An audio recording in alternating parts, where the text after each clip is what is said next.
Welcome to Your Need to Know. I'm your host, Catherine Reed.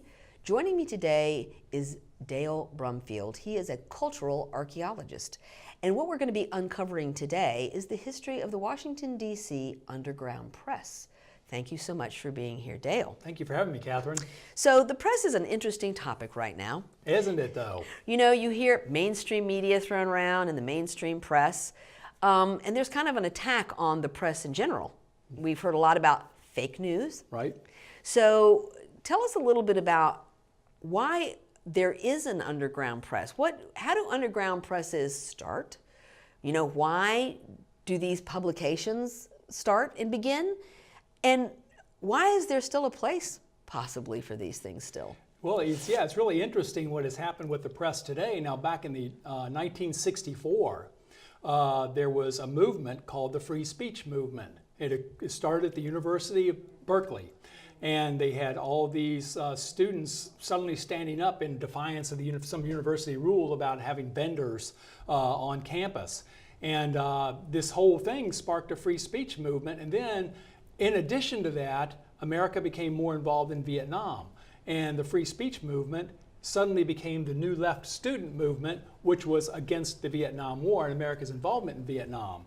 This led to the very first underground paper in America, which started in 1964 in the Los Angeles Free Press. And it was not really an anti-Vietnam paper, but it was one it was more of a free speech paper. One of the things about the underground press that we need to remember from the 1960s is that the true underground press really ran from 64 to 1972. Okay.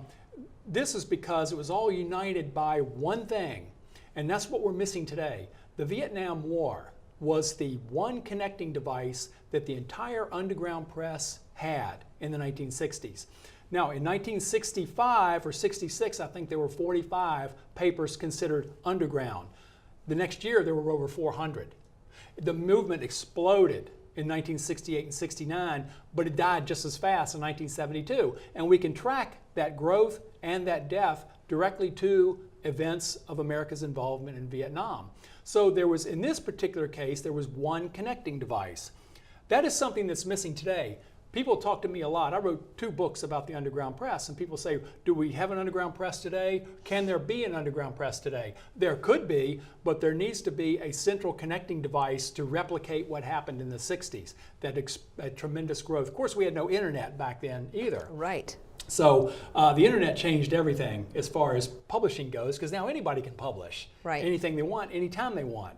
But back then, publishing was a little more challenging. So it was actual paper. It was actual paper. Now, were improvements that made more people able to do it. But still, it took quite a bit of effort to get a group of people together and to create a press, an actual paper that came out on a regular basis. So there was this one connecting device. But in addition to that, the underground press started doing something that the mainstream press wasn't doing. One of the things they were doing was creating stories written in first person. Now, you don't see stories in the newspaper that use I a lot, but the underground press did that as a matter of routine because they had reporters actually embedded in these events that were going on. Some of the best coverage of the Pentagon, the protest on the Pentagon in 1968, was done by reporters for the underground press who were actually in the Pentagon at the time. Wow. Who were actually standing there. They were trying to levitate. They were going to levitate the Pentagon at one point. They formed a circle around the Pentagon, and that's a symbol for something. I forget what it is now. But they were right there. They were embedded in it. So it was kind of like remnants of the Iraqi War when we had embedded reporters. These were reporters embedded in these protest movements who were giving first-person accounts of these movements. So people were reading about them, you say, wow, I had no idea. These were things the mainstream press just at the time did not cover, or they didn't have access that these underground reporters had. So it was a fascinating and a very fast trajectory of growth that occurred. Now, here in the Washington, D.C. area, in 1966, a young man and his wife named Tom and Joyce DiBaggio, Tom had worked for several papers in the area. I think he worked for an Arlington paper. He decided that the mainstream press wasn't offering what he needed. So he started his own paper, and it was called Underground. That was Virginia's first underground paper, considered an underground paper. This was also the first one that you would find traveling from New York all the way to Austin, Texas. Wow. That's how early the movement was. Now, Tom did not embrace the sex, drugs, and rock and roll That whole lifestyle. that whole lifestyle that the later papers did. But Tom just wanted dissident voices. And he went out of his way to get other voices into his paper.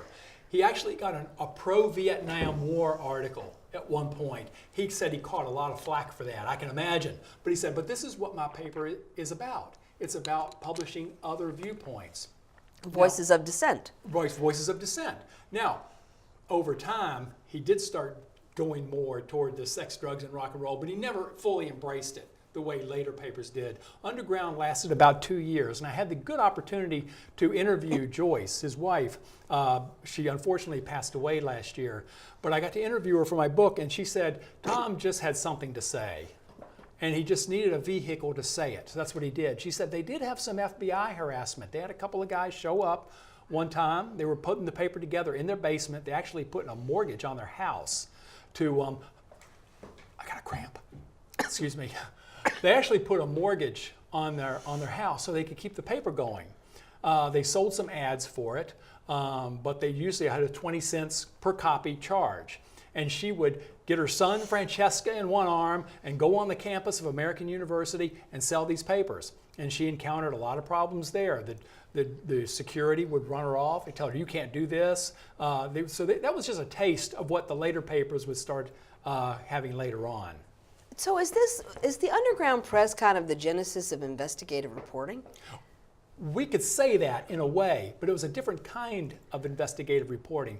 I would call it more advocacy journalism. Okay. They had a point of view, and they were getting that point of view across, and they were doing it in a way that the mainstream press couldn't do it. But on the flip side of that coin, you could say, well, the mainstream press was just a smokescreen of objectivity. They still had their agendas. They still had their point of views. They did. And they still do. They in still many do. Cases. But, I think about the popularity of movies like The Post. Right. I'm talking about Ben Bradley, the Pentagon Papers. There was, that was kind of a brave thing that happened. That wasn't a voice of dissidence or dissent, but it was reporters on a paper challenging both the government and accepted journalism of the time. Right. That said you didn't talk about these things, you didn't push back against the president, you didn't challenge his veracity. Exactly. But the underground press was doing it as a matter of routine. They thumbed their nose at traditional notions of objectivity. They were saying, look, this is what we stand for. Here's how we're going to report it. Take it or leave it. And that was the key to their popularity. At the time, with everyone uniting against Vietnam, they had an easy audience.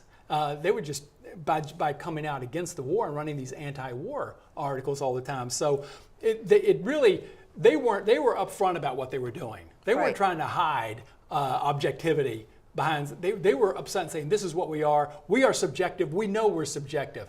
But I think the phrase advocacy journalism is what fits what they did much better. Yeah, I think so too. And so if you go back, let's go back to the Revolutionary War even. When you think about how, you were talking about the unifying factor of the Vietnam War. Right. During the Revolution, it was the same kind of thing. You had broadsides being printed, and it was much harder to print back then too. Oh. But this was how people got their information. That's right. Pamphlets and broadsides. Pamphlets and broadsides. Actually, the first real newspaper published in America was in Boston. Public Occurrences, both foreign and domestic, was shut down by the government after one issue. Wow, okay. Because he said, you don't have a license to publish, you can't do it. And it was 20 years before another one came along. So they really ran into some real problems. Of course, that was British colonial rule. After the Revolution, the free press kind of got started. We had papers in the 1770s, 1780s pop up in rural Virginia, everything. So, it was still really starting to take off once the Revolution occurred, and people said, well, guess what? We have a free press now. So, and boy, the underground press took that and ran with it. Free press, you better believe it. We don't need, and of course, police tried to shut them down many times, trying to say, you can't sell this, you don't have a license, we don't need a license. And they were exactly right, they didn't. And you're right, too, about the fact that was the precursor of what's happening on the internet. Everybody is a publisher on the internet. Everybody's got a voice and a platform. And that started out with blogging. It did. Blogging, and now it's kind of like everybody sort of blogs, I guess. But back then, it's like people had a blog, and that was this novel thing that you didn't have to get an editor or a publisher. You just wrote your own newspaper, and That's you right. had people that could get it for free on the internet. It's exactly, and going back to the 1960s, the mindset was exactly the same, but minus the internet. Here in the DC area, collectives got together and published papers. Now underground, it was just Joyce and Tom and a handful of other people. They weren't a true collective. A couple of years in 1967 or so, the Washington Free Press started. It was a collective, and they had a group of people coming together, live in the house, produce the paper, and share all the responsibilities. And once again, there were no leaders in these collectives. The 15-year-old runaway who showed up on the bus one day had as much say-so in what went in the paper as the person acting as editor. So that led to a whole slew of problems, as you can imagine. Yeah. But these collectives were started publishing these papers, and the good side of it was they had plenty of people to put the paper together, and then they had plenty of people to go out and sell them. Right. And they started making money by doing this. And it was just people who had something to say, who were disenfranchised with what the mainstream press was doing, and said there was this new left student movement was growing and nobody was covering it. So they were going to cover it. They started their own magazine to cover it. So that's how it all evolved so quickly.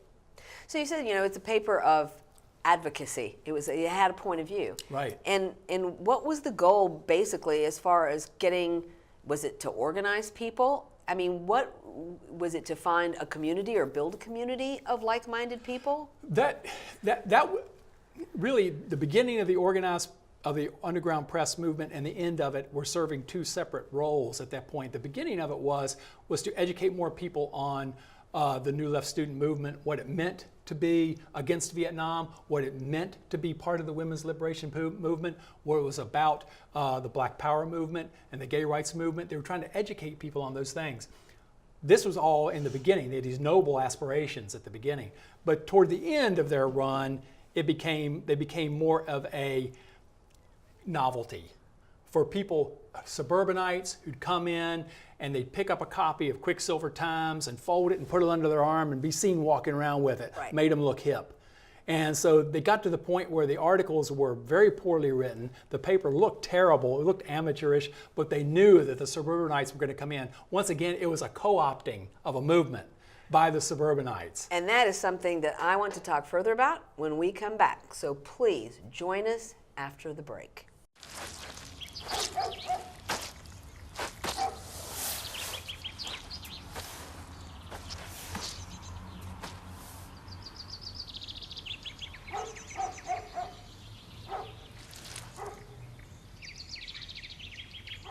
Hi. Hi. Patience. Pass it on. A message from the Foundation for a Better Life. They told me a bottle couldn't dream. That I would never become a superhero.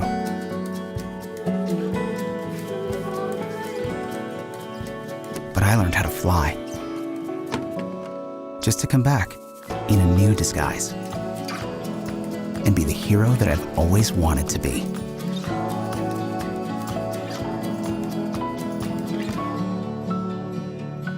So there you are, shuffling through a stack of resumes and you come to mine. This is it, first impression, my way in. But can my resume show you how I truly stand out? Like that I was studying, going to night school while working 2 jobs just to help my parents pay for groceries. Or being the first one to always step up. No, that's something you just can't put on paper.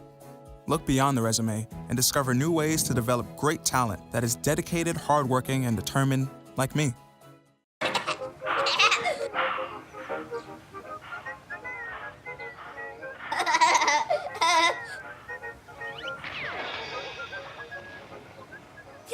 I surrender, I surrender.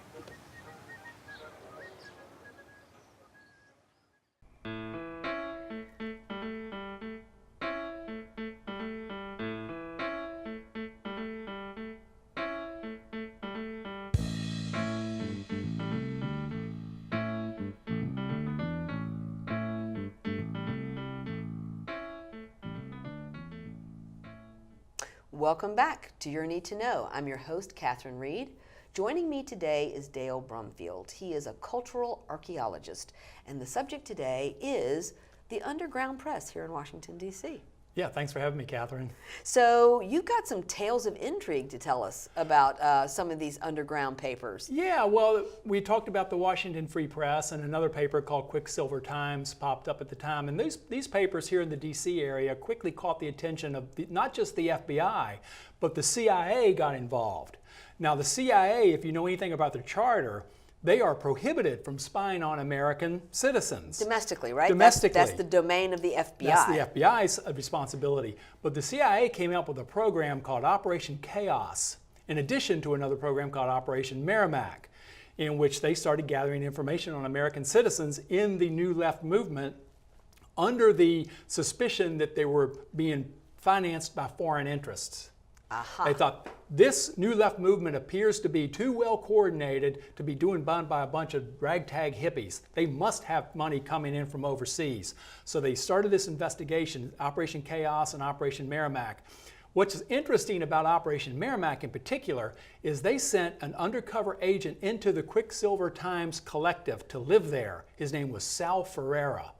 Now, Sal had a nice camera and lived in his own apartment. He didn't live in the collective, but nobody suspected. He was a CIA plant. And he stayed in Quicksilver Commune for a year and a half. One man made friends with him. They student taught at a local high school together a couple times. They had lunch together. He never suspected he was a CIA plant. And after a year and a half, Sal left Quicksilver. He and a girlfriend went overseas and ran into a former CIA agent named Philip Agee writing a book called Inside the CIA or something like that. And they told him, Philip, your typewriter is garbage. Let's give you a better one. So Philip was starving at the time. He was working in coffee shops. They gave him this new typewriter. He worked on it. He wrote his book for a year on it. He later found out that typewriter was bugged. And it was sending his location back to the CIA. And there's a picture of that typewriter with all this transmitting equipment on the cover of his book, which is fascinating. Wow. And Sal has since moved on, and apparently he lives in Southern California. I tried to contact him without success. I got someone on the phone and they hung up on me. So I don't know if it was him or if I had a wrong number or what, but it was fascinating that the CIA was actually working outside the confines of their own policy by doing this. The FBI, on the other hand, here in D.C., had a whole nother problem on their hands. Right under their own noses at American University was a growing radical movement, and they decided they had to do something about it. So they actually published and distributed a phony underground newspaper on campus. The FBI? The FBI did. It was called the Rational Observer. And it's been legendary. It's kind of a mythical paper. No one had really seen one. They had heard of it. It showed up in a court case, but no. Well, I found one in my research. I found a copy of it, and it was designed supposedly by students, quote unquote, to offset the radical voices at American. It was introducing a moderate voice, but by doing so, it was hilariously awful. Right. It was saying, don't do anything today that you might regret later on. You know, it was full of platitudes. Like dadisms? Yeah, it was like dadism. Your dad wrote it? It was like your dad wrote it. If your dad wrote an underground paper, that would be it. So researching, that was a real find for me. It's one of the reasons why I call myself a cultural archaeologist, because I was able to track down and actually find a copy of this paper and all the memos leading up to its creation. They had all kinds of ideas of how they wanted to do it. They were going to call it Chivara Times at one point. Please. They were going to call it all these different things. So obvious. But they came up with the Rational Observer. So yeah, it's a dad paper, and they distributed several copies around campus. Then they crowed in a memo later on that it's had a tremendous effect. You know, of course, it had no effect whatsoever. Students read it and probably threw it away, laughing at it. But that was the FBI trying to do it. And they did a similar initiative in Bloomington, Illinois, with a paper called Armageddon News that supposedly was about students, but it was written by FBI agents and distributed on campus. It was just a way that they came up with to try to offset the radicalism that they saw as a real threat. So it was fascinating to be able to dig up that paper and read it. It's a mess. Well, you know, but that is the whole point about having a free press.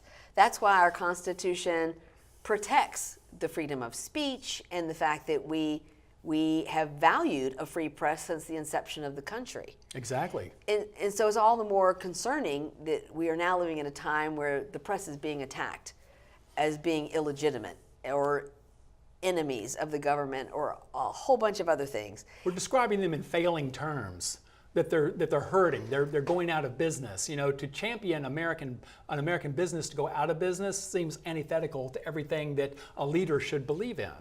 Yeah, I mean it does, but in the history of the press, both the mainstream press and what you're talking about, which is an underground press that basically organically sprung up because there was a unifying factor, and it was the Vietnam War. Exactly.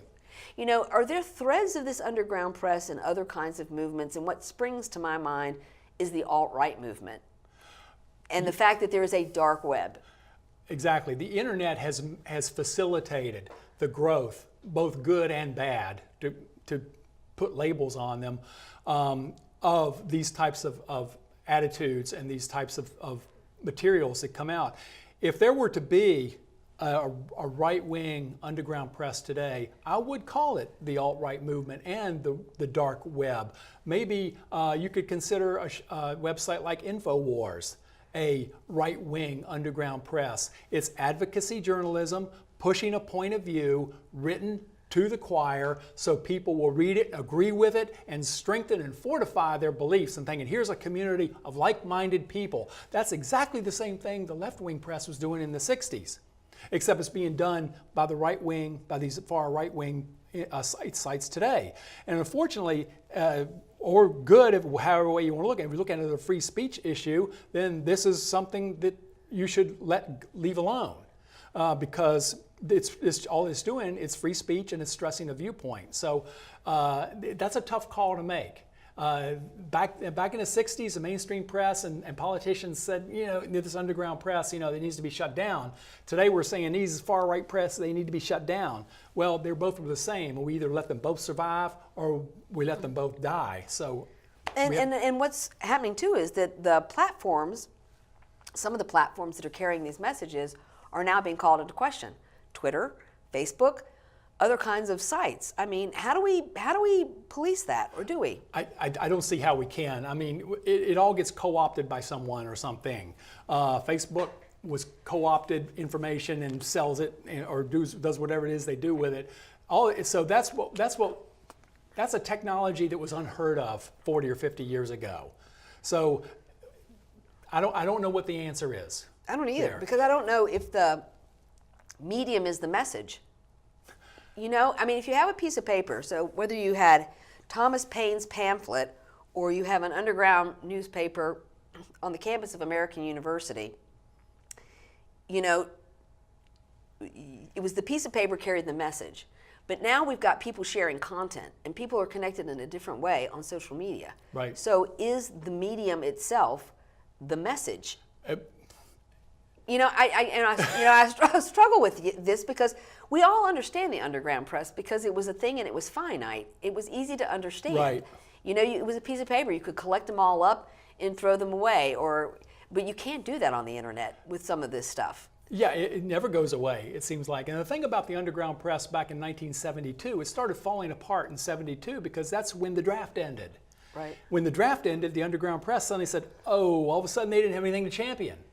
And then when America got it completely out of Vietnam in late 74, that was the death knell. That just shut everything down. There were no, but it did lead to the rise of the alternative press, which came along after 74 in the late 70s and early 80s, which used some of the tactics of the underground press, but reverted more to a mainstream point of view.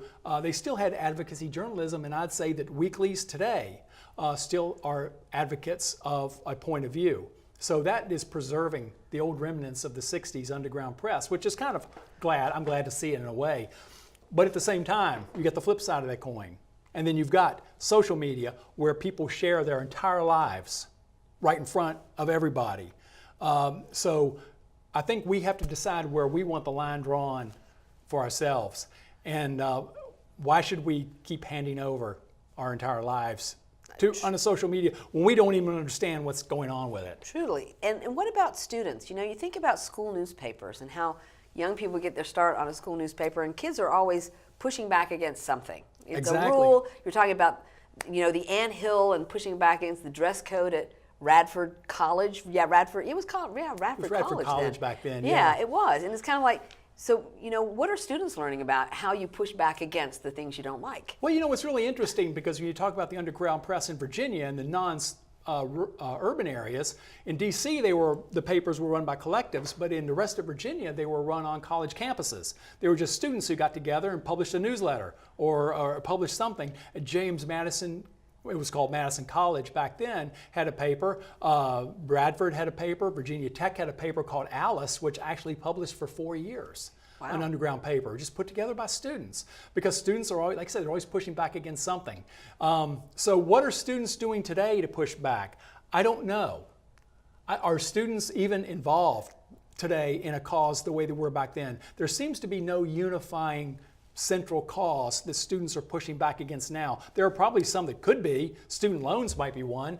Can you create an entire student underground press on that? I think probably the Parkland students and in gun violence prevention, but they are Exactly. definitely not, this is not how they're doing it at all. I mean, they're doing a different kind of activism and advocacy. Exactly, But, yeah. but I do wonder about school newspapers. I no longer have children in school to know Yeah, me either. what goes into a school newspaper anymore.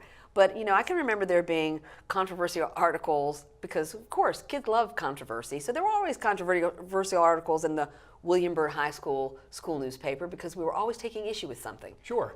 Being oppositional. Yeah, being something oppositional, and it makes students feel good to be able to stand up and point out something that they think is wrong and think they're initiating change by doing so. It's no different on the college campuses. It's the same thing, but with print medium being where it is now, I know. And it's a whole different It mindset really is a and a whole mindset. different environment that we're in now. So, and with the internet, you put something out there, you're not talking to a small group of people, you're reaching out to everybody. You don't even know who. And so you might be diluting your message by going out there too much, and nothing seems local anymore when you do it online. Everything something becomes global. So true. And that's something that the publishers in the 60s never could have wrapped their heads around. Well, I'm going to suggest that anybody who wants to know more about the underground press needs to read the 2 books that you published. Yeah, Richmond Independent Press and Independent Press in DC and Virginia. Right, and you can find that at dalebrumfield.net. Yep. Right? And so this, ladies and gentlemen, is what you need to know.